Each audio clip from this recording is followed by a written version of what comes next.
All right, a very good afternoon to all of you. I hope you are all doing well after reading the notification. कल हमने discuss किया था first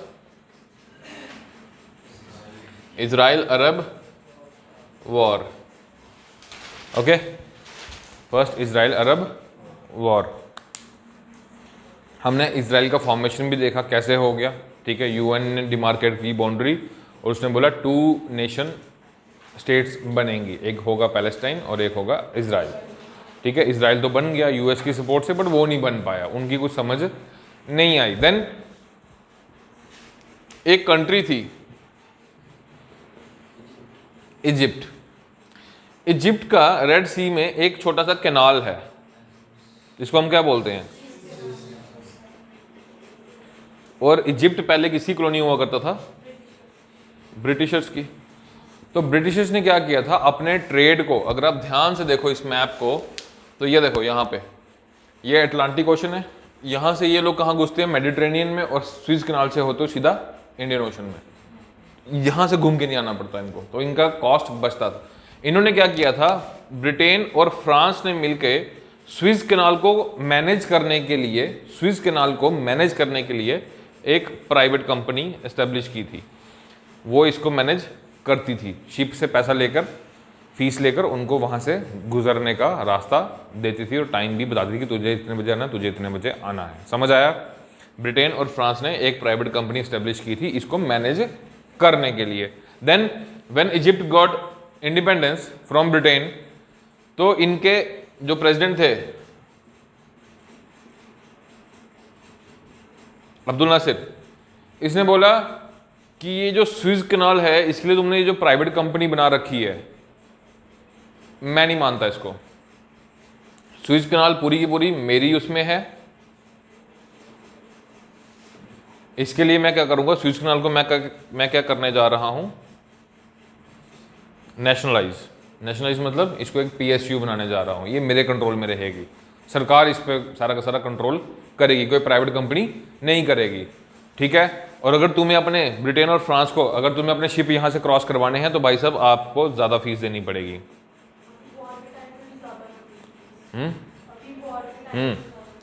okay, समझ आया point? ठीक है. इनको आगे गुस्सा कि यार हद है, कल तक ये हम हमारे आगे बोलते नहीं थे, अब ये हमारे से पंगा लेने लग गया. इसने किसको भड़काया, इसने किसको बोला कि कर दे अटैक, मार इसको पकड़ के, थप्पड़ मार इसके मुंह में. इजराइल गया किसके पास? इजिप्ट के पास, इसको अटैक करने लग गया. इसको अटैक करने लग गया. किसको? इजिप्ट को. इजिप्ट ने फोन किया किसको? यूएसए को, कि भाई साहब देख लो मार रहा है मुझे. गलत बात, मैंने कुछ नहीं किया, उसने मुझे मारा. यूएसए ने बोला इसको, ब्रिटेन और फ्रांस को, कि ये क्या तमाशा लगा रखा है तुम लोगों ने. अब हमने वर्ल्ड यूएनओ बना दिया, हमने सारे मैकेनिज्म एस्टेब्लिश कर दिए, तुम अब भी लड़ रहे हो. वाई? क्या जरूरत है लड़ने की? इजराइल बन तो गया, अब क्यों लड़ना है? तो वो बोला कि सर वो कहता ठीक है ना, उसकी टेरिटरी है भाई, वो जो मर्जी करे, तुम कौन होते बीच में बोलने वाले. ब्रिटेन बोला मैं नहीं मानूंगा, मैं इसको पिटवाऊंगा. यूएसए बोला ठीक है, तूने लोन के लिए अप्लाई किया था ना आईएमएफ में, मैं नहीं दूंगा तेरे को लोन. मैं आईएमएफ को बोल, क्योंकि आईएमएफ में सबसे ज़्यादा शेयर किसका है? यूएसए का. इसने बोला मैं नहीं तेरे को लोन प्रोवाइड करूंगा. इसको लोन नहीं मिला, ब्रिटेन में क्राइसिस आ गया और गवर्नमेंट वहाँ की क्या कर गई? कोलैप्स कर गई. जैसे गवर्नमेंट कोलैप्स की, नेक्स्ट गवर्नमेंट आई, उसने बोला कि हमें कोई प्रॉब्लम नहीं है, तुम स्विस कैनाल को नेशनलाइज करना नेशनलाइज करो, तुम्हें जो करना करो, हमें क्या चाहिए? लोन. तो ऐसे यूएसए ने एक बार इजिप्ट को स्विस कैनाल को नेशनलाइज करने में हेल्प किया. समझ आया? पॉइंट समझ आ गया? ओके. इसको लिखोगे? मतलब मैं लिखवाऊं? नहीं, अगर लिखना है तो लिख लो. 1896 Britain and France created Swiss canal. In 1896 Britain and France created Suez Canal and to manage it they created a private firm.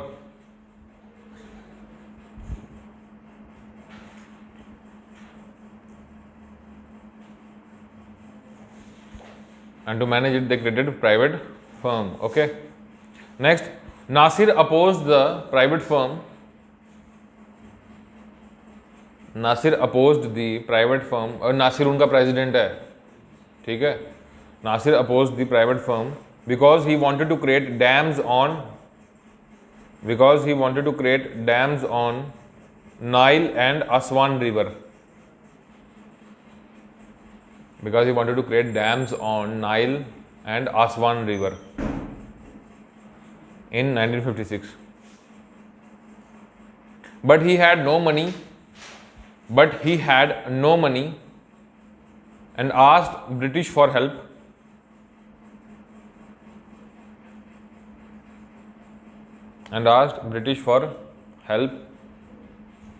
But British refused.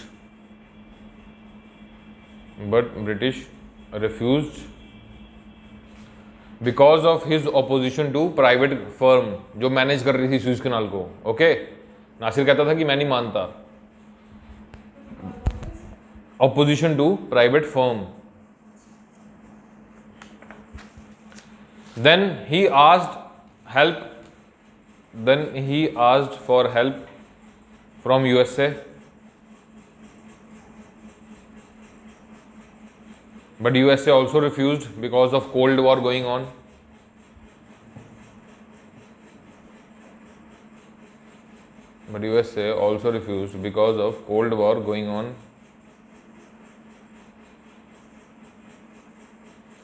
Then Nasir nationalized Suez Canal.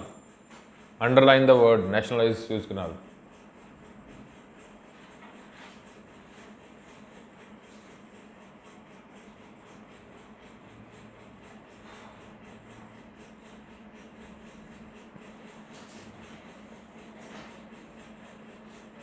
And said if Britain and France wants to use it,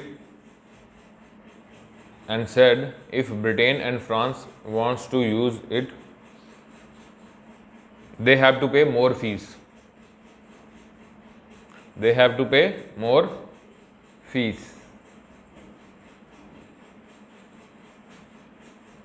And he also denied uses of canal to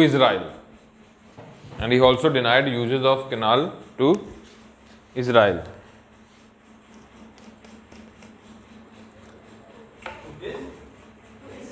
Israel. हाँ जी।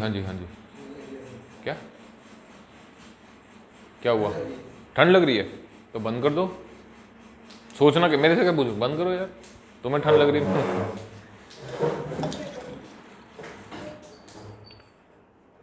ठंड AC से लग रही थी, पंखे से, तो बंद पंखा कर दिया।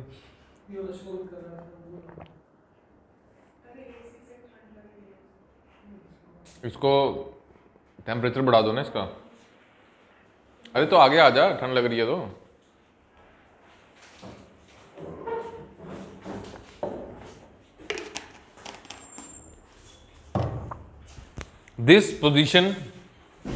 This position made Britain and France angry.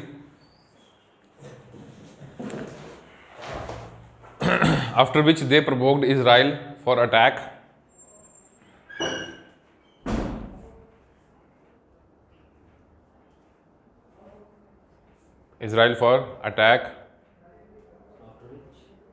They provoked Israel for attack. Then Israel attacks Egypt.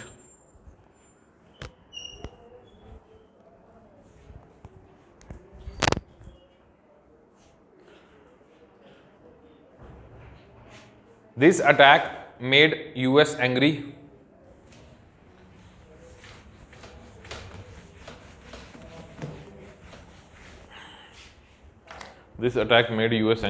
And told them to stop the atrocities.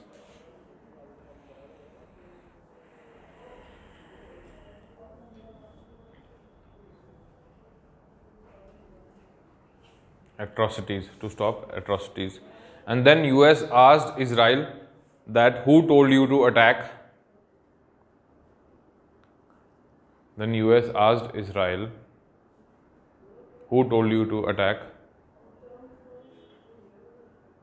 Israel said Britain and France, कि मैं तो चाय पीने गया था, उन्होंने ज़बरदस्ती मेरे को चाय में कुछ मिला के दे दिया तो मैं बहक गया मीठी मीठी बातों में।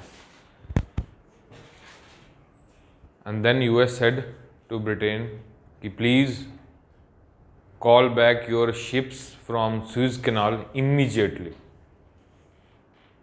ठीक है, please call back your ships from Suez canal immediately, but British refused, but British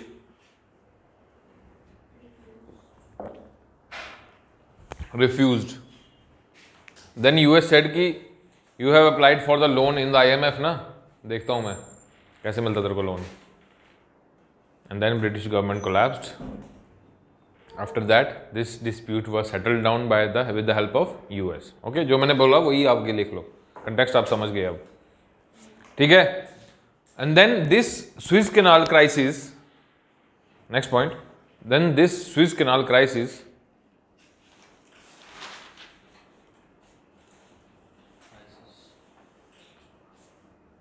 helped in ending the dominancy of Britain and France in world,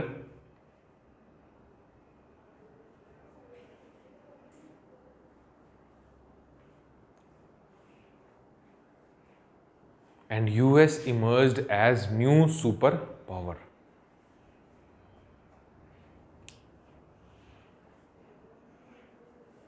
And US emerged as new super, ठीक है। अब इस सब का Palestine के जो अरब लोग थे उनके लिए क्या इम्प्लीकेशन हुआ? सबसे पहले तो उन्होंने नासिर को क्या बोला कि तुम ही हो हमारे हीरो, तुम ही भगवान हो, तुम ही हो माता, तुम ही हो पिता, भैया जी तुम ही हो, तुमने ब्रिटेन और फ्रांस को मजा चखा दिया, हद है यार।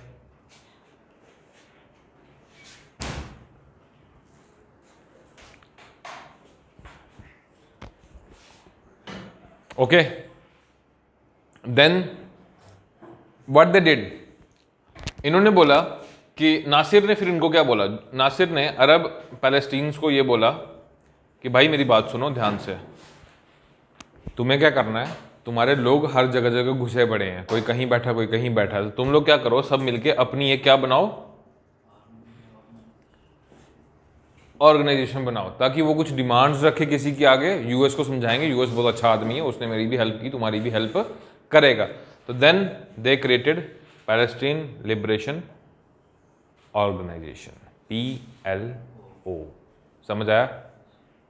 ठीक है, write down. Arab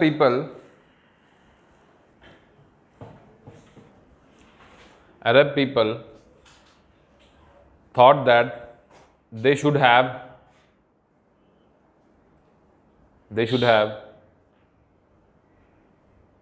one organization which would be big and unified.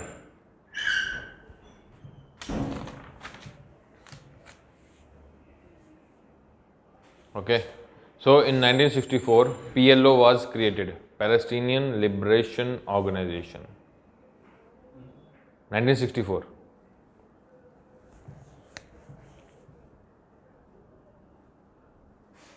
ठीक है, अब उनकी एक PLO बन गई, ठीक है, एक पार्टी बननी चाहिए, जैसे कश्मीर में हुर्रियत है कि नहीं, तो उनकी एक पार्टी बननी चाहिए जिसके साथ वो अपने कंसर्न्स लेके डेलीगेशन लेके जाएंगे, उसी बहने जैसे तालिबान, ठीक है, तालिबान खुद इन्होंने रेज किया, बाद में उसी ने अपनी पॉलिटिकल मूवमेंट चलाई और पॉलिटिकल पावर को कैप्चर किया, ठीक है, to the people by the people for the people.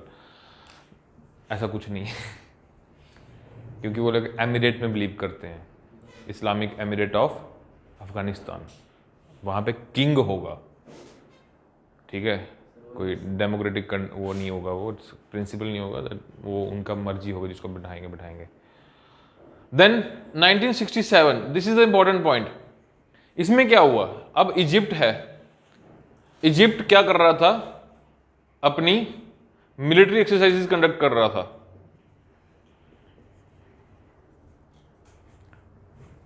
ठीक है, अपनी मिलिट्री एक्सरसाइजेस कंडक्ट कर रहा था। मिलिट्री एक्सरसाइज कंडक्ट करते करते इजराइल को लगा कि ये शायद मेरे पे अटैक करने के लिए बैठा हुआ है, ये प्रिपरेशन कर रहा है मेरे पे अटैक करने के लिए। इजराइल ने क्या किया, इजिप्ट पे अटैक कर दिया बिना बात के। ठीक है, इस पे अटैक हुआ। अब वो होता है ना कि दो पड़ोसी लड़ रहे हैं, बाकी वाले मोहल्ले वाले खड़े हो जाते हैं उसका तमाशा देखने के लिए, नहीं नहीं यार क्या कर रहे हो। वैसे ही मोहल्ला आ गया। मोहल्ला कौन था, सीरिया एंड जॉर्डन। ये दोनों वहां पे बैठ के ना मजे में बीच पे एंजॉय कर रहे हैं उनकी लड़ाई। इसराइल ने बोला कि अच्छा मजे ले रहा है, चल तेरे पे भी अटैक, तेरे पे भी अटैक। तीनों कंट्री पे इंडिविजुअल अटैक कर दिया इसराइल ने। बस ये मिलिट्री एक्सरसाइज हो रही थी तो उसको लगा कि मेरे पे अटैक करने जा रहे हैं, and he attacked on Egypt. ये दोनों मजे मारने आए, इन पे भी अटैक हो गया खामखा। समझ आया। जैसे ही अटैक हुआ, ये सबसे बड़ा इंपॉर्टेंट पॉइंट है, यही है सारी फसाद की जड़। इजराइल ने क्या किया, 3 टेरिटरीज को कैप्चर कर लिया। एक थी वेस्ट बैंक, गाजा पट्टी, और एक वो थी गोलन हाइट्स। ठीक है, ये इसने तीनों अलग अलग कंट्री से कैप्चर की। गाजा पट्टी किससे ली इसने, Golan Heights, and this one is Jordan. समझ आया पॉइंट। खामखा बेचारे फंस गए और अपनी टेरिटरी भी गंवानी पड़ गई।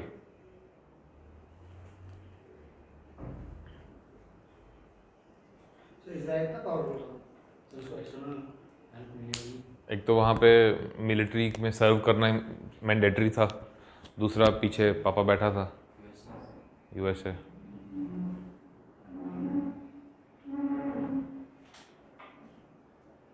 और उनके पास डेडली स्पाई एजेंसी है मोसाद, वो अपने लोगों को नहीं छोड़ते, तुम्हें कहाँ छोड़ेंगे। कैन यू इमेजिन किसी और कंट्री में जाके उन्हीं के चीफ साइंटिस्ट को मार देना। वो मारा था ना, वो क्या नाम था, फरकानी ज़ादे, जो ईरान का न्यूक्लियर साइंटिस्ट था, उसको स्पेशल सिक्योरिटी दे रखी है, एसपीजी टाइप की सिक्योरिटी थी उस बंदे के पास। वो सिक्योरिटी में घुसे हुए थे वो लोग, 10 साल से काम कर रहे थे। उनको बस बताया था कि उस दिन मारना है।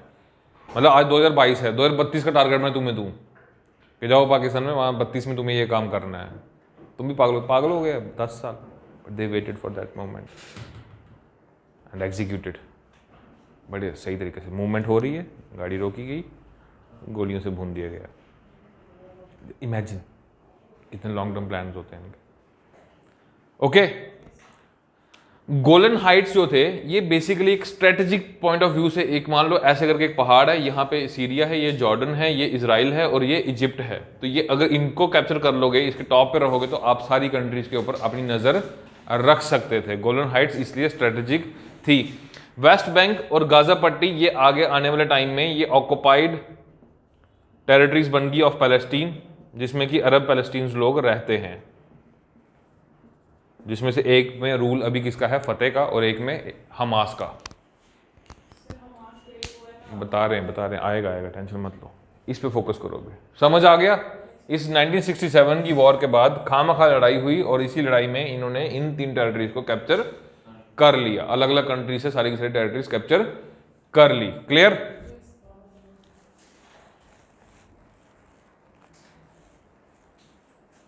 देन इन 1968 अरब पीपल ने क्या किया, वो सब के सब कहाँ चले गए, यूएन में। उन्होंने बोला कि भाई हम तो वहाँ पे चाय पकौड़ा खाने गए थे, इसने हमें पीट दिया और पीट के हमारा एक ड्राइंग रूम भी ले गया। ऐसा थोड़ी होता है। यूएन ने बोला कि इजराइल तूने गलत किया, वापिस कर उनकी टेरिटरी। इजराइल बोला मैं नहीं करता, मैं तो करना कर ले, मैं बॉर्डरलेस बनाने जा रहा हूँ। मैं कोई यूरोप एशिया के बीच में कोई पैसेज की तरह काम नहीं करूँगा, बॉर्डर ही नहीं होगा, जहाँ जहाँ मेरी टेरिटरी होगी वहाँ मैं बॉर्डर ही नहीं क्रिएट करूँगा। समझ आया। अब अरब नेशंस को बहुत गुस्सा आया कि यार ये चल क्या रहा है, ये इतना सा देश है, ये हल्ला गुल्ला कर रहा है, हमारी टेरिटरी से एनेक्स कर रहा है। अगली बार जॉर्डन, सीरिया, इजिप्ट, पैलेस्टीन, ये सब कंट्रीज मिल गई। इन्होंने नेक्स्ट लड़ाई छेड़ दी, जिसको बोलते हैं फेमस योम किप्पुर वॉर।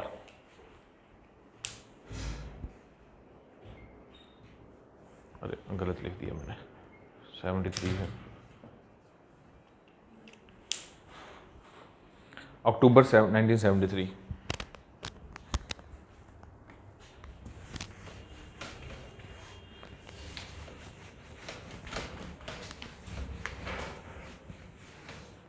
इसमें क्या हुआ, योम किपुर इनका बेसिकली न्यू ईयर स्टार्ट होता है 6 अक्टूबर को, ये लोग उसको शुरुआत करते हैं। उसके ठीक 20 दिन पहले ये लोग वहां पे क्या करना शुरू कर देते हैं,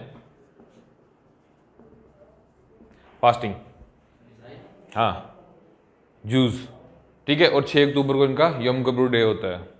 अरब नेशंस ने बोला कि इजरायली तो सब मजे मार रहे हैं, एंजॉय कर रहे हैं, तो हम लोग क्या करेंगे, इन पे सब मिलके अटैक करते हैं। और ये इस टाइम पे ये लोग क्या हैं, वीक हैं। लेकिन पीछे कौन बैठा था, उसने फुल सपोर्ट किया और ये 6 दिन में लड़ाई ख़त्म कर दी।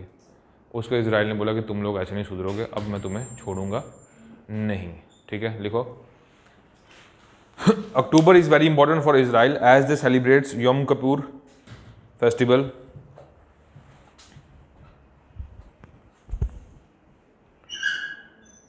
which is new year for them.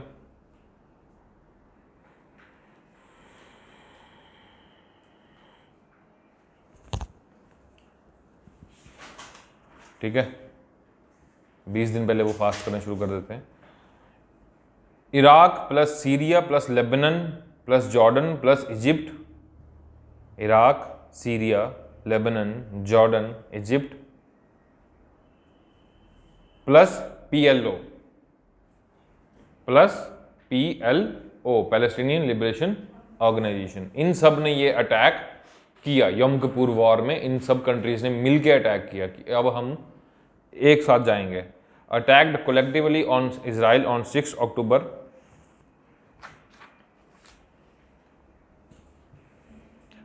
But Israel defeated them individually. उसने एक एक करके सबको मुर्गा बनाया और बोला कि अंडे दोगे तो ही छोड़ूंगा, ऐसे पॉसिबिलिटी नहीं है, देने पड़े,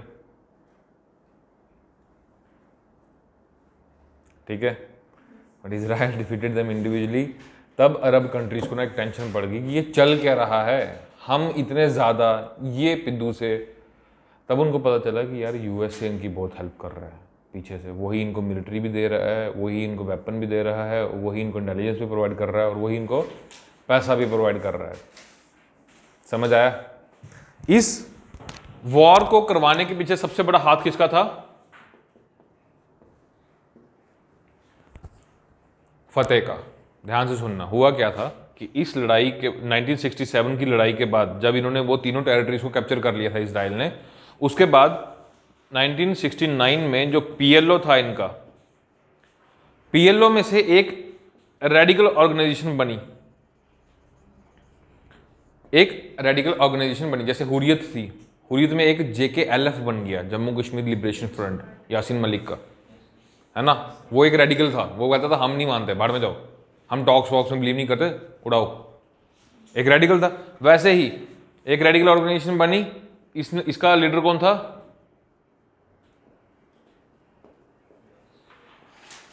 यासिर अराफत।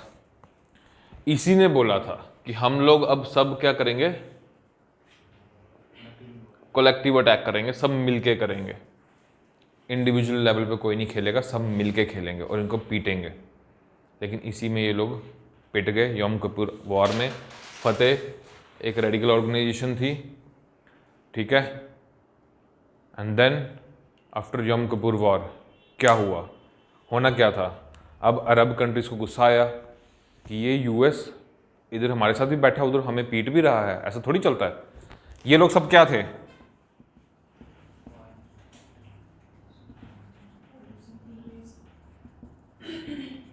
इन्होंने बोला कि हम लोग अब क्या लगाएंगे, ऑयल एम्बार्गो, हम ऑयल ही नहीं देंगे तुम लोगों को, हम तुम लोगों को तेल ही नहीं बेचेंगे। उसके बाद US की इकोनॉमी डिप्रेशन में चली गई, क्योंकि US के पास तो तेल था नहीं, तेल तो सारा बाहर से लेके आता था। अब इसने बोला कि यार ऐसा मत करो, मैं भूखा मर जाऊँ सर, तू उनको हमें पीट भी रहा है और हमसे तेल भी लेके जा रहा है, ऐसा थोड़ी होता भाई। ये बोला कि तुम्हें क्या चाहिए, बोला पैसे बढ़ा दो तेल के। बोला कितना चाहिए, बोला वो हमने नहीं पता, तुम डिसाइड कर लो। कहता चलो मैं $10 पर बैरल कर देता हूँ, ठीक है।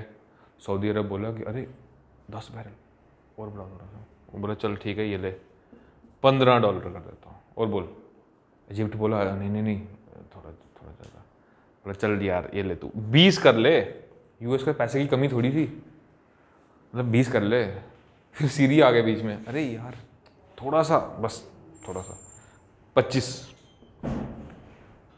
जॉर्डन बोला फाइनल 30 $30 पर बैरल, यूएस बोला $32 पर बैरल, डन करो डील।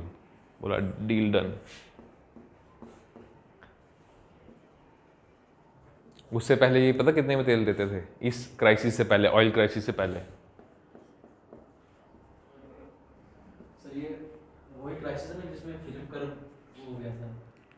$1 पर बैरल ये लोग तेल बेचते थे। सोचो 31 रुपये का मुनाफा, खुश हो गए ये लोग। यूएस बोला कि तुम पैसा ले तो रहे हो, एक एक करके निकालूंगा तुम सबसे, टेंशन मत लो, बस अभी तेल दे दो, तुम्हारा तेल मैं निकालता हूँ बाद में, ठीक है। इसी को बोला गया क्या, ऑयल क्राइसिस। ओपेक कंट्रीज ने, ऑयल प्रोड्यूसिंग जो नेशंस थे, उन्होंने मना कर दिया तेल देने से, और ये फाइनल प्राइस डिसाइड हुआ। यूएस ने खुद बोला कि ये 32 ले ले, जान छोड़, बाद में देख लूँगा तुम लोगों को मैं। वो खुश हो गए, ढोल ढमक्का पीट रहे हैं, वहाँ पे पार्टी चल रही है, अल हबीबी हो रहा है, शाम को खजूर पे बैठे हुए हैं, डेट्स खा रहे हैं ऊँट पे एंजॉय कर रहा है। समझ आया? इस सब क्राइसिस में रशिया की चांदी चांदी थी। क्यों? क्योंकि रशिया ने उसी टाइम पे, रशिया के पास तेल और गैस तो बहुत है, लेकिन वो दे नहीं सकता किसी को, क्योंकि ट्रांसपोर्ट कहाँ से करेगा। उसने क्या किया, उसने यूरोप में अपनी गैस और पेट्रोल बेचना शुरू कर दिया। वो तब से बेच रहा है, आज तक बेचा ही जा रहा है, क्योंकि इन लोगों का क्राइसिस शुरू हो गया। यूरोप ने अपनी मार्केट को शिफ्ट कर लिया टुवर्ड्स रशिया। समझ आया? लिखोगे? लिखो। December 1973, Arabs imposed oil embargo on US. Arabs imposed oil embargo on US. None of the OPEC countries will do trade with US.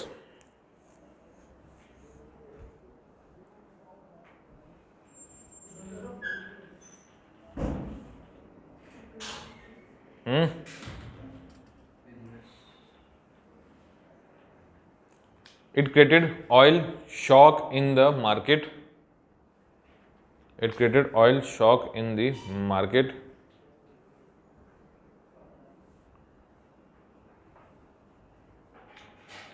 And US economy slipped into depression. US economy slipped into depression. After that, in 1974,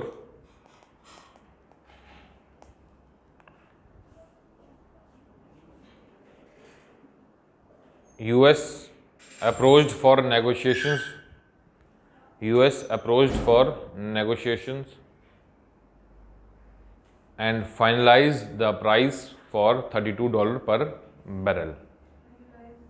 Price for $32 per barrel, and oil embargo was lifted. ठीक है? Russia was the happiest country during the crisis. Sir मगर अगर ये चाहते तो पैसे की जगह ये टेरिटरी भी वापस ले सकते हैं। इतना दिमाग होता है इन लोगों के पास तो इजराइल बनता ही नहीं।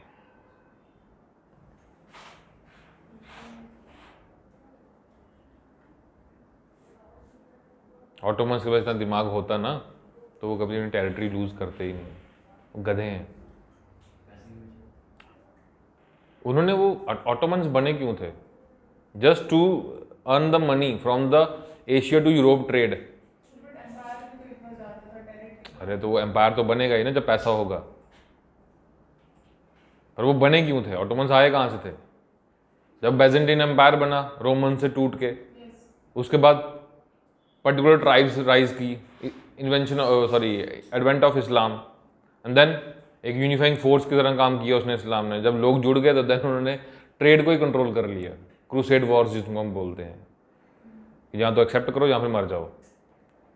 उसके बाद ही ना उन्होंने नेवल रूट ढूंढा इंडिया का। अगर वो पंगे लेते ही नहीं शुरू से, जाने देते, पैसे बढ़ा देते, फीस बढ़ा देते, ये रीजन बीच में ना लाते, तो ज़रूरत ही नहीं थी। इंडिया की एनेक्सेशन 200 साल बाद होती, 1800 में शुरू होती 1600 की बजाय, या 1900 में शुरू, यहाँ होती ही नहीं। यहाँ हम आज भी मुगल बादशाह के मतलब उसके वैसे रह रहे होते, क्या पता। बट इन्होंने तो बदतमीजों ने पंगा लिया, क्या ज़रूरत थी पंगा लेके। जब मॉडर्न हिस्ट्री का भी अगर मैंने पढ़ाई तो फिर मैं आपको बताऊंगा इसकी पूरी हिस्ट्री, ऐसा होगा नहीं। कहाँ? ओ नहीं, ये सब नहीं चलेगा। मैं नहीं टॉलरेट करता, मैं नहीं टॉलरेट करता। देन अब 1974 में प्राइस डन हो गया, ठीक है। अगर आप ध्यान से देखो तो ये कौन सा टाइम है? ये वो टाइम है जिसमें इंडिया में क्राइसिस पे क्राइसिस चल रहा था, वॉर्स भी हुई, बांग्लादेश, और सबसे बड़ी बात सर, अर्थ समिट हुआ सर। यही था वो टाइम जिसमें अर्थ समिट हुआ, और इंदिरा गांधी ने जाके अर्थ समिट में भाषण दिया और बोला कि तुम लोगों ने तो कोल जला लिया और खुद डेवलप्ड हो गए, अब जो हमारी बारी आई तुम लोग अब एनवायरनमेंट का ड्रामा दिखा रहे हो, गेट लॉस्ट। मैं नहीं मानती तुम्हारा ये बकवास। उसके बाद ही आके जैसे वो वापिस आई वहाँ से तो इमरजेंसी लगी, ठीक है। फिर बाद में जो भी होना था वो हुआ। तो ये 1970s का एरा बहुत ही टर्मोइल वाला था पूरे वर्ल्ड के लिए, नॉट फॉर इंडिया जस्ट, ठीक है। सबके लिए ये बहुत ज़्यादा ध्वस्त करने वाली सिचुएशन थी। क्लियर?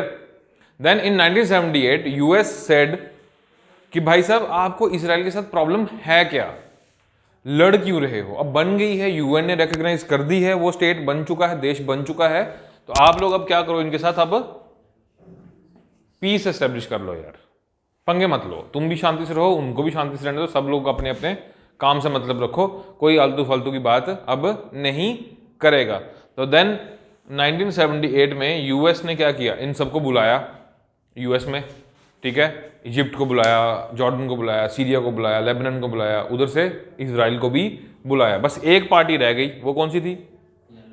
पीएलओ, जो मेन पार्टी थी, उसको नहीं बुलाया क्योंकि यूएस ने उसको रिकॉग्नाइज अभी तक नहीं किया था, ठीक है। सो पीएलओ रह गई। लिखो, US invited Israel, Syria, Lebanon, Egypt. US invited Israel, Syria, Lebanon and Egypt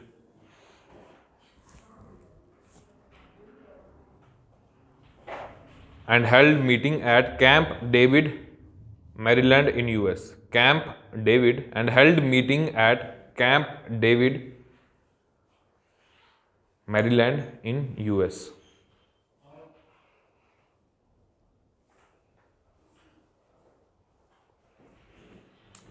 PLO was not invited. After which Lebanon and Syria refused to talk. After which Lebanon and Syria refused to talk. But Egypt under Sadat Anwar,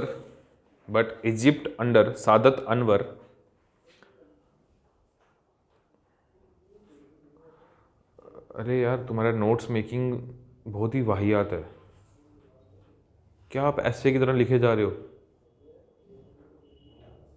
अरे मतलब ये पता कैसे चलेगा कि कुछ नया event हो रहा है? देखो मतलब continue, O khichdi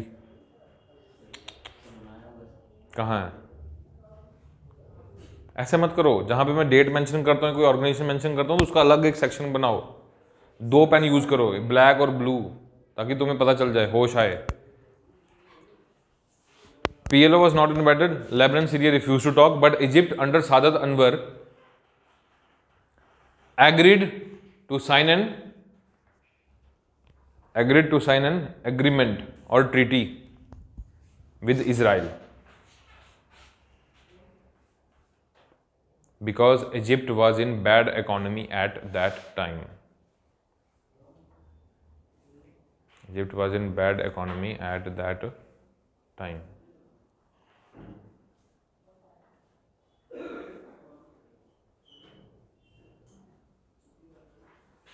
so Egypt was the first country to establish peace with Israel. ठीक है, ओके। अब जैसे ही इजिप्ट ने धोखा दे दिया तो पीएलओ को गुस्सा आया। पीएलओ बोला कि यार देख लो, इसने सब के सब पैलेस्टीनियन लोगों को ये बोला कि तुम्हारे साथ आज इजिप्ट ने धोखा किया है, कल तुम्हारे साथ बाकी वाले भी धोखा कर देंगे, तो हमें अब अपना अपना देखना भैया। अब पीएलओ ही है जो कि पैलेस्टीनियन लोगों की आवाज़ है, बाकी मैं किसी पे भरोसा अब नहीं करता। ठीक है, सो इन 1987 लिख लिया आपने, ये लिख लो, मतलब अपनी भाषा में लिख लो इसको। So in 1987, this is very important point, इसको गोला कर लो। First Palestinian intifada against Israel. बड़ी बार सुनने को आता है इंतिफादा, पैलेस्टीनियन इंतिफादा लिखूं?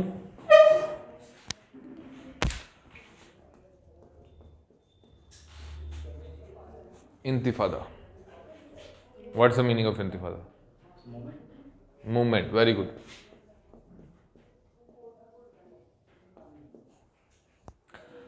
अपराइजिंग, किसी चीज से परेशान होके अब तुम क्या करो, उस चीज से ऊपर उठो।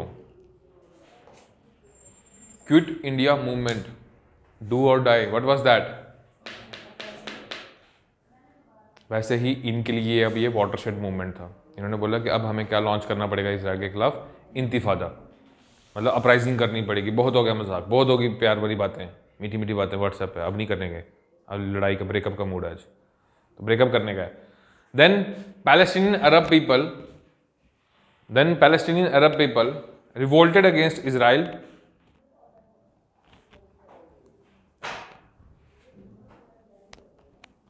revolted against Israel,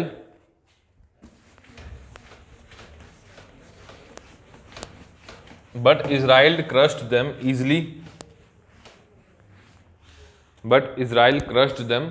easily. And started hunting them down.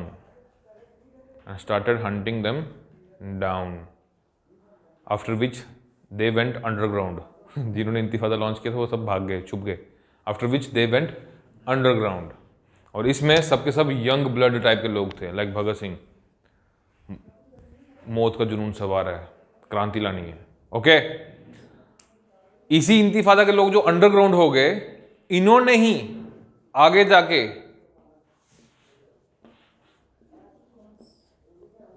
Hamas launch किया।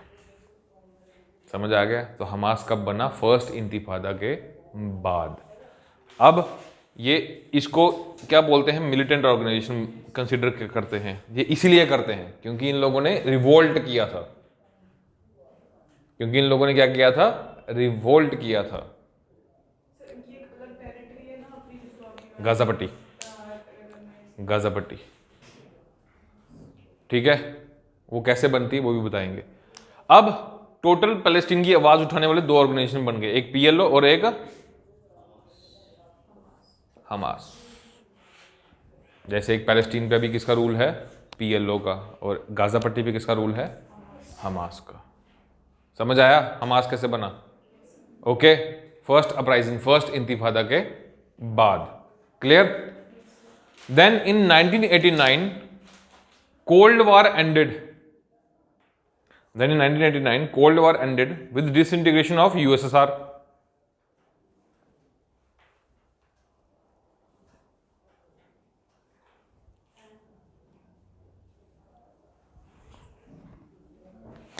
And then in 1989 Cold War ended with the disintegration of USSR. अरे वो फाइनल जब उन्होंने अपने आप को ग्लासनोस्ट और वो दूसरी पेट्रोस्टी का, हाँ, मतलब जब कंट्रीज़ ने, अलग अलग कंट्रीज़ ने अपने आप को इंडिपेंडेंट डिक्लेयर करना शुरू कर दिया था। ठीक है, तो फाइनल जो हुआ वो 1991 में हुआ था। ठीक है ना?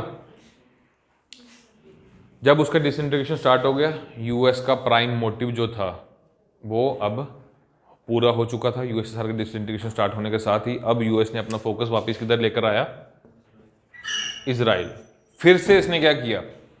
मैड्रिड में इसने फिर टॉक्स के लिए सारी कंट्रीज को बुलाया, ठीक है, इसराइल के साथ बातचीत करने के लिए सबको बुलाया। सो यूएस इन 1991 invited Israel, Syria, Lebanon, Jordan,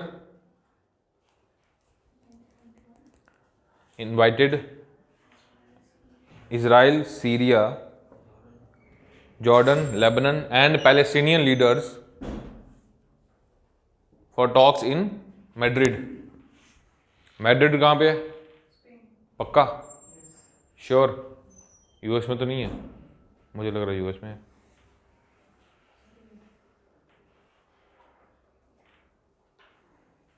चलो ठीक है, जहाँ भी है। For talks in Madrid, Madrid को कैपिटल लेटर्स में लिखना, ठीक है। So everyone agreed for talks and they came for the talks.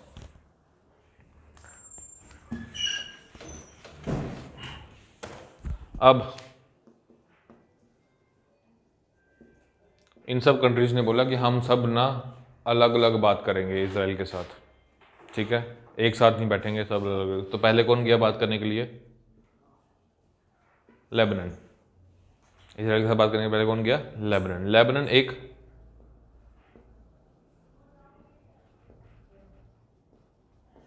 Shia ruled country है, ठीक है। इसको फोन किया लेबनान को किसने? ईरान ने। ईरान ने फोन किया कि अरे तू, मैंने सुना तू बात करने गया वहां पे। लेबनान बोला हाँ। कहता पागल हो गया क्या, तू भी शिया मैं भी, दोनों भाई भाई, तू मेरी बात नहीं मानेगा? बोला मानूंगा भैया। बोलो क्या करना है? बोला तू मना कर दे बात करने से। बोल मैं नहीं करनी बात, मेरे पास टाइम नहीं है। लेबनान गया किसके पास? इजराइल के पास। इजराइल ने बोला कि भाई साहब बात करने। कहता यार आज मूड नहीं है, मैं आता हूँ थोड़ी देर में, बाथरूम करके आता हूँ। वहाँ से फ्लाइट पकड़ी, वापस आ गया घर, लीडर इनका, ठीक है। तो इसने पहला इजराइल और लेबनान की बात जो थी उसको करवा दिया। नेक्स्ट इजराइल बोला कि ये तो भाग गया, यूएस बोला कोई बात नहीं, सीरिया तो है। नेक्स्ट कौन बैठा बात करने के लिए? Syria. Syria again Shia country. Iran called Syria also कि मैंने सुना तू भी वहाँ बैठा है चाय पकौड़ा खाने के लिए। वो बोला हाँ अच्छा बनाया इन्होंने, मीठा अच्छा है, फर्स्ट क्लास, कुछ और भी है साथ में। बोला नहीं करनी बात, तू भी भाग वहाँ से। इसने बोला कि सर मेरे को थोड़ा काम है, आया मैं। इसराइल बोला चल क्या रहा है ये, बुलाया क्यों? अगर बात ही नहीं करनी तो तुम लोग आए क्यों? टिकट का खर्चा भी किया, होटल में ठहरे हो। ये भी भाग गया वहाँ से। अब अकेला कौन बच गया वहाँ पे? इजिप्ट ने तो पहले ही डील साइन कर ली, इजिप्ट तो आया ही नहीं, उसको तो मतलब ही नहीं था, ठीक है। अब बचा कौन? जॉर्डन। यहां पे कौन था? किंग अब्दुल्ला। वो गोलमाल देखी है ना फर्स्ट वाली, वो अरशद वारसी रह जाता है, वो दोनों भाग जाते हैं, ये दोनों भाग गए। अब वो अकेला फंस गया वसूली के साथ, ये वसूली भाई है, ठीक है। ये था कौन? इसको नहीं आया फोन कहीं से भी। अब जब इसने पीछे मुड़ के देखा कि ये दोनों तो भाग गए हैं, उसने फिर बोला कि तूने भाई को बताया नहीं कि भाई संजय दत्त लगता है? देन ही सेड कि सर मैं तो कभी लड़ना चाहता ही नहीं था, वो जो दोनों भागे हैं ना उन्होंने मुझे बोला था, सॉरी सर। भाई बाप हो आप, गलती होगी मुझसे, क्या चाहिए? पूरी कंट्री आपकी है सर, जो लेना ले लो। इजराइल बोला कि समझदार है तू, जल्दी मान गया। देन सेकंड जो कंट्री थी जिसने इजराइल के साथ पीस स्टैब्लिश किया, दैट वाज जॉर्डन। लिख लो अपनी भाषा में जैसा लिखना है इसको, मैं लिखवाऊंगा तो आप समझ लो, अपनी भाषा में लिख लो इसको। क्लियर? लिख लिया? गुड। अरे वो अब्राहम अकॉर्ड्स हैं, वो आएगा, वो बाद में आएगा। Very good.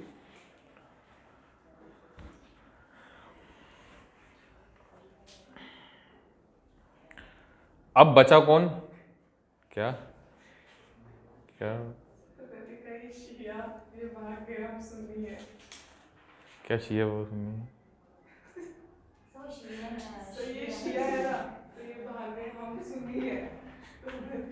तुमने पीस एस्टेब्लिश कर लिया क्या यार? हो तो दोनों इस्लाम में ही ना, प्रॉफिट तो एक ही है तुम्हारा, फिर क्या मसला है? नहीं अलग अलग है, एक ही तो है, सर वो खलीफा, थोड़ा सा मेथड अलग अलग है प्रेइंग का, वो सर वो खलीफात में वो हो जाता है। कोई इशू नहीं है यार, पीस एस्टेब्लिश करके रखो। सर और लेना ही है। देन बचा कौन? पीएलओ, ये बेचारा गया, इससे किसने पूछा ही नहीं वहां पे, ठीक है। देन 1992 में यूएस ने बोला कि अब सिर्फ एक ही बंदा बचा है, सीरिया और लेबनान को तो मैं बाद में निपट लूंगा, ठीक है। और यूएस का एक सबसे बड़ा दुश्मन कौन बन गया उस टाइम पे? और इजराइल का भी, समझ आया? और इजराइल का भी बन गया। अब बचा कौन? पीएलओ। देन यूएस बोला कि भाई तू मुझे एक बात बता, तेरे को इतने से लड़ाई करके क्या मिला? दो ने तो पीस एस्टेब्लिश कर लिया और दो तेरे को छोड़ के भाग गए, तेरे पास क्या आया? बोला कुछ नहीं। बोला अब क्या चाहिए? बोला शांति। बोला वेरी गुड, आ जाओ फिर। इसने फिर बुलाया किसको? अब इजराइल और पीएलओ की डायरेक्ट मीटिंग हुई। अब किसकी मीटिंग हुई? इजराइल और पीएलओ की। पीएलओ का लीडर था यासिर अराफत, जो फतेह का लीडर बना था वही अब पीएलओ का लीडर था, यासिर अराफत। इनकी मीटिंग हुई Oslo Norway, that's very important, Oslo Norway. PLO बोला कि मेरे को कोई प्रॉब्लम नहीं है इजराइल से, मेरे को बस तुम लोग क्या दे दो? गोलन हाइट्स, गाजा पट्टी एंड वेस्ट बैंक, ये टेरिटरीज आप लोग मुझे वापस कर दो, क्योंकि यहां पे अरब लोग रहते हैं, पैलेस्टीनियंस, मुझे कोई प्रॉब्लम नहीं, तुम्हें जो करना है करो। इजराइल बोला मैं तुझे प्रॉमिस करता हूं कि आने वाले 5 साल के बाद, आफ्टर 5 ईयर्स, मैं तुझे तेरी टेरिटरीज वापस कर दूंगा। समझ आया? ठीक है, मैं तुझे तेरी टेरिटरीज वापस कर दूंगा। तो ऑस्लो अकॉर्ड एक डॉक्यूमेंट बनाया गया जिसका टाइटल था लैंड फॉर पीस प्रपोजल। ओ भाई समझ आ रही बात? ऑस्लो अकॉर्ड, ऑस्लो में साइन हुआ ना, ठीक है। मैड्रिड वाला भी इंपॉर्टेंट है, क्यों? क्योंकि उसमें जॉर्डन साइन करके गया। ऑस्लो वाला इंपॉर्टेंट है क्योंकि इसमें पीएलओ ने साइन किया डायरेक्ट, किसके साथ? इजराइल के साथ। और उसने बोला कि तू मुझे को ये वापस कर दे तो मैं तेरे साथ पीस एस्टेब्लिश कर लूंगा।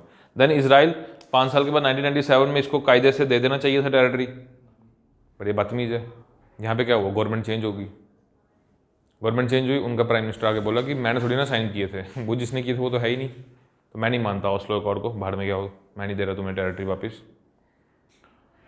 पीएलओ गया किसके पास कि देख ले तेरे सामने बदतमीजी कर रहा है, अब बता कि मैं क्या करूँ।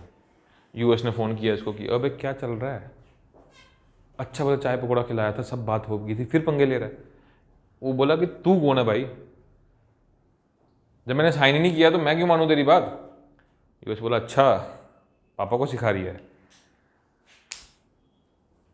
कहता अच्छा ठीक कोई बात नहीं, मैं दे दूंगा 2 साल और, ठीक है 2 साल और। नेक्स्ट जो इनका लीडर था उसका प्राइम मिनिस्टर का नाम था एरियल शैरोन। एरियल शैरोन ने क्या किया कि जो डिस्प्यूटेड साइट थी अल अक्सा मॉस्क्यू की, टेम्पल माउंट जिसको ये लोग बोलते हैं, वहां पे गया और वहां जाके इसने इन्फ्लेमेटरी स्पीचेस दी, कम्युनल स्पीचेस दी, किसके खिलाफ? पैलेस्टीनियंस के खिलाफ। वो भी पीएलओ को क्या आया? गुस्सा उसमें आया। देन जब ये हुआ इनको वैकेट करना था और 2000 तक इन्होंने वैकेट नहीं किया इन टेरिटरीज को। उसके बाद सेकंड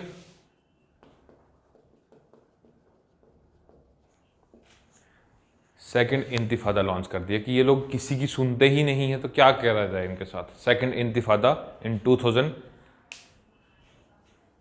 जैसे इंतिफादा लॉन्च हुआ इजराइल फटाफट बोला कि नहीं 2005 में पक्का प्रॉमिस, 2005 में मैं ये टेरिटरीज तुम्हें दे दूंगा, जान छोड़ दो यार मेरी। क्योंकि देखो मिलिटेंट्स होंगे, टेररिस्ट एक्टिविटीज़ होंगी तो प्रॉब्लम तो होगी, क्योंकि वो किसी के सगे तो होते नहीं हैं, ठीक है। तो इनके लिए प्रॉब्लम क्रिएट होगी थी। इजराइल अब इतना स्ट्रॉन्ग नेशन नहीं रहा था।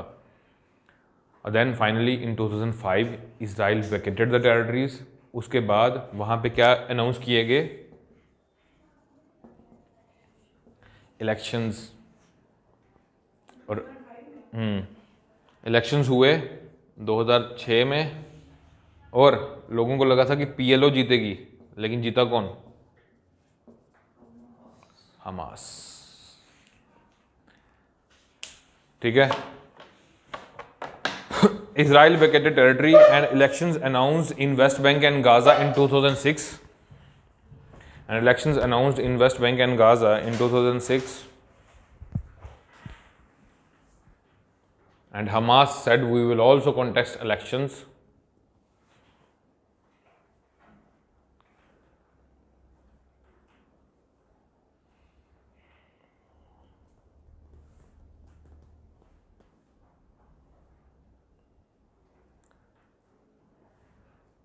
With respect to Fatah PLO की एक ऑर्गेनाइजेशन थी, ठीक है। तो इन्होंने बोला कि हमास ने बोला मैं भी इलेक्शन लड़ूंगा। Then finally results came and Hamas won. Finally results came and Hamas won, but Fatah rejected the election results and said this is a fraudulent election, जो अक्सर बोलते हैं EVM में खराबी ठीक है। Then finally after negotiations coalition government formed named as National Unity Government. Coalition government formed named as National Unity Government in 2007. And in June 2007, government collapsed because of different ideology.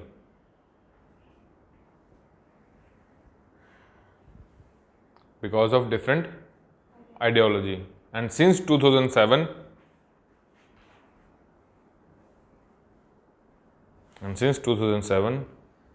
Hamas is being ruled by, Gaza Strip is being ruled by Hamas, and West Bank is being ruled by Fateh.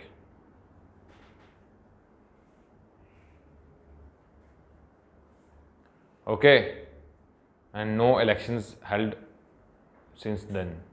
तब से लेके अभी तक कोई election नहीं हुए। Sir Iran उससे पहले सर जितनी ये लड़ाई हुई उसमें नहीं था, वहाँ खुद का रेवोल्यूशन चल रहा था, इस्लामिक रेवोल्यूशन 1979 में, जिसमें ये आ गया था आपका, क्या नाम है इसका, अरे क्या, Ayatollah Ali Khomeini, grand old man, supreme leader. There is one web series, you should watch it, very good web series on base of Israel and Iran relations, कैसे दोनों खेलते हैं। The name of the web series Tehran,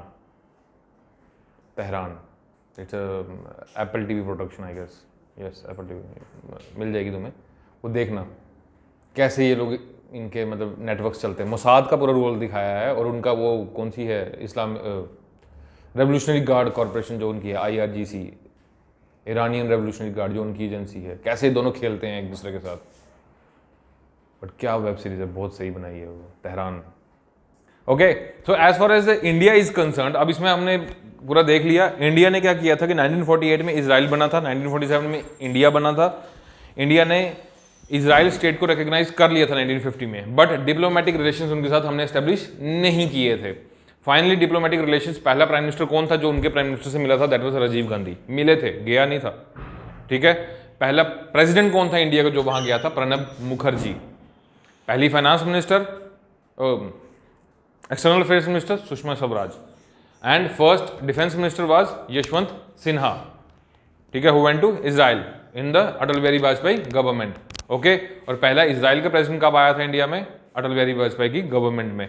And first Indian Prime Minister who went there is Mr. Modi in 2017. Okay, in 2017. इसमें ये हम पहले बोलते थे कि पैलेस्टीन कॉज को हम सपोर्ट करते थे, वो आज भी करते हैं हम कुछ किस्सों में, लेकिन अब हमने फुल फ्लेश डिप्लोमेटिक रिलेशंस कब बनाए थे, PV नरसिम्हा राव की गवर्नमेंट में 1992 में। मुंह क्या देख रहे हो, लिखो 1992 में। और जब उसकी 25वीं सालगिरह थी तब हमारा प्राइम मिनिस्टर वहाँ गया, और 2018 में उनका प्राइम मिनिस्टर बेंजामिन नेतान्याहू यहाँ आया अपनी वाइफ के साथ, और गुजरात में पतंग उड़ा रहे थे। एंड चाचा जान वाज चोरी चोरी लुकिंग, या seriously there was a video, चाचा जान was looking on his wife, और उसमें गाना पता है क्या लगाया था उन्होंने, पतंग उड़ा तू छोरा पतंग उड़ा, छोरियों पे ना तू ऐसे नजर घुमा। लाफिंग अब होता है ना भाई, मान लो मेरा कोई फ्रेंड है, वो अपनी गर्लफ्रेंड लेके आ गया, तो मेरी क्या हालत होगी? पिज़्ज़ा खाया जाएगा मुझसे? आज उपवास है मेरा, ऐसा बोल दूंगा मैं, टेंशन है मन में। नाउ फाइनली इंडिया के साथ अब फुल फ्लेज डिप्लोमेटिक रिलेशन, अब हमने स्ट्रेटेजिक रिलेशंस भी उनके साथ एस्टेब्लिश कर लिए हैं, जिसमें हमारा डिफेंस कोऑपरेशन उनके साथ चल रहा है। Agriculture, space, defence, IT and research and development, ये 5 फील्ड हैं जिसमें हम उनके साथ बहुत अच्छे, वाटर क्राइसिस ऑल्सो, ठीक है, ये सब फील्ड्स में हम उनके साथ अच्छा काम कर रहे हैं। अब्राहम अकॉर्ड्स के बारे में कल लिख कर लाना, अब्राहम अकॉर्ड्स के जो ट्रंप ने साइन करवाए थे। ट्रंप ने तेल अवीव से अपनी एम्बेसी को जेरूसलम में शिफ्ट किया, ठीक है, उसने बोला कि Jerusalem belongs to Israel only, ठीक है। इजराइल ने अपनी कंट्री में एक नया कानून पास किया और बोला कि Israel is only Jewish state. पहले क्या था, पहले अरब्स को भी वहाँ पे कुछ राइट्स थे, अब अरब्स को वहाँ पे फुल फ्लेज राइट्स नहीं हैं, वो लोग अब कंसिडर किए जाएंगे सिटीजन, बट सेकंड क्लास, ठीक है। पहले अरबिक लैंग्वेज जो थी वो वहाँ की ऑफिशियल लैंग्वेज होती थी, सॉरी नेशनल लैंग्वेज होती थी, अब वो एक ऑफिशियल लैंग्वेज बन के रह गई है, ओके। ये सब हिब्रू, हिब्रू हिब्रू वो क्या होता है? Religion to religion conversion. नहीं, इसका क्या पॉइंट है, मतलब यही कि अगर ये अरब वाले ये बनना चाहेंगे, तुम्हें पता है वहाँ पे, अरे ऐसे थोड़ी होता है, फिर वो रिलीजन किस काम का जो तुम्हें, मतलब मैं क्या बोलूँ इस पर, समझ नहीं आ रही। कन्वर्जन नॉट पॉसिबल, क्योंकि यस पॉपुलेशन 1 to 2 मिलियन या कम होगा उससे, 0.6 मिलियन हो सकता है। अभी जो वहाँ की गवर्नमेंट है, जो क्या बेनेट जो उनका प्राइम मिनिस्टर है, उसको कॉलिशन में अरब पार्टी भी है, एक है, उसके भी कुछ एमपीज़ हैं, वो भी उसके साथ कॉलिशन में बैठी हुई है, ठीक है। तो अब इजराइल एक सच्चाई है सबके लिए, हमें इसको एक्सेप्ट करना पड़ेगा। और इजराइल ने हमें 1962 इंडो चाइना वॉर में भी हेल्प किया था, 1971 इंडो पाक वॉर में जिसमें बांग्लादेश क्रिएट हो उसमें भी हेल्प किया था, 1999 में कारगिल वॉर में भी हेल्प किया था, ठीक है। और अभी सुनने में था बालाकोट वाले सीन में भी उन्होंने हमें कुछ हेल्प किया था। यस, उन्होंने हमें अपनी इंटेलिजेंस प्रोवाइड की थी और वेपन्स भी प्रोवाइड, ड्रोन्स के मामले में वो लोग बहुत ज़्यादा एडवांस हैं, पता ही आपको। और सबसे बड़ी help, so this is all about West Asia. And for your doubt miss जो भी हो आपने कल एक डाउट पूछा था कि सर मिडिल ईस्ट क्यों बोलते हैं, हाँ तो मैं बता रहा हूँ।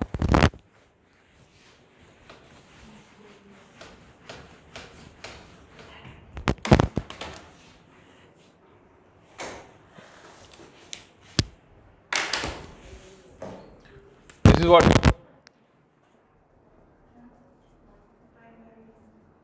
दिस इज वेरी गुड, कौन बोला? ऑसम।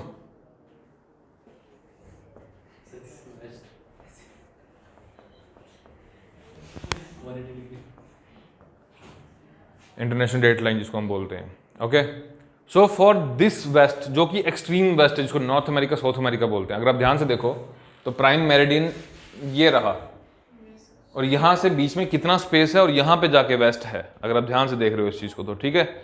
और वेस्ट के लिए ये पूरा का पूरा ईस्ट है, प्राइम मेरिडियन से आगे, समझ आया? तो ये लोग इस ईस्टर्न पार्ट को, जो कि यहाँ पे लाई करता है, इसको बोलते हैं मिडल ईस्ट, इससे एग्जैक्टली हमने इसको किस टॉपिक में डिस्कस किया? वेस्ट एशिया, बिकॉज मैंने आपको बताया था कि हमारी बाउंड्री कहाँ तक है, सिनाई, और ये जो ईस्टर्न पार्ट है, जो एशियन पार्ट है, ये देखो ये यहाँ पे लाई करता है, इसके लिए ये वाला पार्ट वेस्ट में है, that's why it is called as West Asia for the eastern part and Middle East for the western part ना, गॉट इट। मैंने अपने सीनियर को पूछा आज अभी आते आते ना, ही वो मतलब मेरे जैसे ही मुझसे कुछ अच्छे पढ़े लिखे हैं, तो ये यूपीएससी वाले ही बता सकते हैं। प्रोफेसर होते तो भैया कमी क्या थे, आप यहाँ थोड़ी होते फिर बैठे हुए, और तो पहले तैयार करके आते सब कुछ। वो लोग तो वो किताब